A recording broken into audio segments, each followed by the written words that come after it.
కడుక్కోకుండా తినే అన్నం, విగ్రహాలకు అర్పించిన బలులు, ప్రసాదం, పలహారం మనల్ని దేవుని దగ్గరికి చేర్చదు. అంటే దాని అర్థం ఏంటో తెలుసా?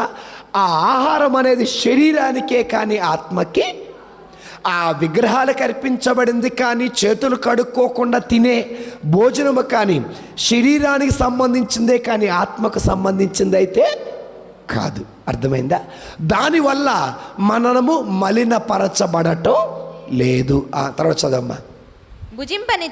భుజించనిచో మనము ఏమీను పోగొట్టుకొనము, భుజించినందువలన ఏమీ పొందబోము. అర్థమైందా? దాన్ని తినటం వల్ల వచ్చే లాభం లేదు, తినకపోవటం వల్లే వచ్చే నష్టం కూడా. అయితే మనలో చాలామంది దినానికి భోజనం చెయ్యరు, పుష్పాలంకరణ భోజనం చెయ్యరు, సంవత్సరికం భోజనం చెయ్యరు.